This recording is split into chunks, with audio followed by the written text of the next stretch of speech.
Assalamualaikum teman-teman semua. Selamat datang di video edukasi tentang Al-Quran. Perkenalkan, nama saya Al-Fajri Agustian, mahasiswa ilmu Al-Quran dan Tafsir semester 3 Unit 1 IAIN Langsa. Hari ini kita akan membahas tentang asbabun nuzul dan makna majazi yang ada di dalam Al-Quran. Pernahkah kamu bertanya, mengapa ayat-ayat Al-Quran diturunkan? Nah, jadi setiap ayat Al-Quran memiliki kisah dan hikmah di baliknya. Yuk kita belajar bersama-sama tentang asbabun nuzul dan mana-mana yang tersirat di dalamnya. Asbabun nuzul adalah sebab-sebab turunnya ayat Al-Quran. Setiap ayat diturunkan dalam konteks peristiwa tertentu yang terjadi pada masa Nabi Muhammad Sallallahu Alaihi Wasallam. Dengan memahami asbabun nuzul, kita bisa lebih mendalam memahami pesan yang ingin disampaikan oleh Allah Subhanahu Wa Taala. Secara etimologis, kata asbab dan nuzul berasal dari dua suku kata, yaitu asbab dan nuzul. Kata asbab merupakan bentuk jamak dari kata sababun yang berarti sebab, alasan, ataupun ilan. Sedangkan kata nuzul berasal dari kata kerja nazala yang berarti turun. Nah, secara terminologis, asbab an-nuzul dapat diartikan sebab-sebab yang melatar belakangi turunnya ayat-ayat Al-Quran, seperti halnya asbabul wurud.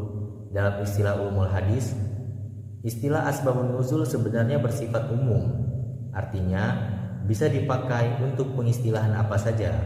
Namun, seiring berjalannya waktu, pemakaian ungkapan asbab an-nuzul khusus dipergunakan untuk menyatakan sebab-sebab yang melatar belakangi turunnya ayat-ayat Al-Quran. Seperti halnya asbabul wurud, secara khusus digunakan bagi sebab-sebab terjadinya hadis. Nah, sedangkan dari makna terminologi, banyak pengertian terminologi yang dirumuskan oleh para ulama. Di antaranya salah satunya yakni menurut Az-Zarqani, asbab an-nuzul adalah hal khusus atau sesuatu yang terjadi serta hubungannya dengan turunnya ayat Al-Quran yang berfungsi sebagai penjelas hukum pada saat peristiwa itu terjadi. Pada pembahasan yang kedua, yakni kita membahas makna majazi. Jadi kita semua perlu tahu teman-teman, selain makna literal, Al-Quran juga mengandung banyak makna majazi yang indah. Makna majazi ini seringkali menggunakan perumpamaan, kiasan, atau simbol untuk menyampaikan pesan yang lebih dalam. Jadi di dalam Al-Quran terdapat beberapa gaya bahasa dalam menyampaikan isinya. Di antaranya adalah hakikat dan majaz. Hakikat adalah pokok, sedangkan majaz adalah cabang. Hakikat adalah lafaz yang digunakan sesuai dengan maknanya ataupun makna aslinya, sedangkan majaz adalah lafaz yang digunakan bukan pada makna aslinya karena ada hubungan ataupun alaqah tertentu serta adanya indikator ataupun karina yang mengalihkan dari makna aslinya. Perlu kita ketahui juga teman-teman bahwa secara historis tidak semua ulama menerima keberadaan makna majazi dalam Al-Quran. Hal tersebut menjadi suatu hal kontroversial di kalangan para ulama bahasa dan mufassir dengan dalih masing-masing. Konsep majaz ataupun bahasa kiasan dalam Al-Quran telah menjadi bahan perdebatan di kalangan ulama. Sementara sebagian menentang keberadaannya dengan alasan kekhawatiran tentang potensi salah tafsir. Inti dari persoalan gaya bahasa majaz adalah adanya perbedaan antara yang tersurat dengan yang tersirat. Namun, dalam perkembangan selanjutnya, kajian terhadap majaz dalam wacana balaghah berhenti pada persoalan estetika dengan memandang gaya bahasa ini sebagai penghias bahasa sehingga muncul suatu pernyataan bahwa seandainya tidak ada majaz dalam Al-Quran, maka akan hilanglah bagian-bagian keindahannya. Pernyataan ini tidaklah keliru teman-teman, hanya kiranya perlu ditambah, akan hilang pula mutiara-mutiara makna yang terkandung di dalamnya.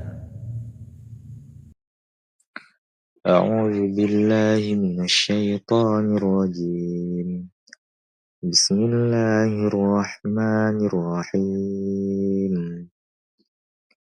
الذي أحسن كل شيء خلقه وبدأ خلق الإنسان من طين. Artinya, Dia juga yang memperindah segala sesuatu yang Dia ciptakan dan memulai penciptaan manusia dari tanah. Quran Surat As-Sajdah ayat ke-7. Nah, pada ayat tadi tidak hanya bermakna literal bahwa manusia berasal dari tanah, tetapi juga mengandung makna bahwa manusia akan kembali ke tanah ataupun mati dan akan dibangkitkan kembali. Manfaat kita mempelajari asbabun nuzul dan makna majazi yang ada dalam Quran adalah diantaranya kita mengerti konteks, yakni memahami mengapa ayat tersebut diturunkan. Kemudian yang kedua, menemukan hikmah, yakni kita menemukan hikmah di balik setiap ayat-ayatnya. Kemudian yang ketiga, kita dapat menerapkan di dalam kehidupan kita, menerapkan nilai-nilai Al-Quran dalam kehidupan kita sehari-hari. Nah, jadi dengan memahami asbabun nuzul dan makna majazi, kita akan semakin dekat dengan Al-Quran dan dapat mengamalkan ajarannya dengan lebih baik. Nah, pada intinya teman-teman semua, perlu kita ketahui bahwa asbabun nuzul dan makna majazi adalah dua hal yang saling berkaitan dalam memahami Al-Quran. Dengan terus belajar dan menggali ilmu, kita akan semakin kagum dengan keindahan dan kedalaman pesan-pesan yang terkandung di dalamnya. Oleh karena itu, saya mengajak diri saya sendiri dan teman-teman semuanya untuk tetap terus semangat dalam belajar ilmu Al-Quran. Terima kasih, sampai jumpa.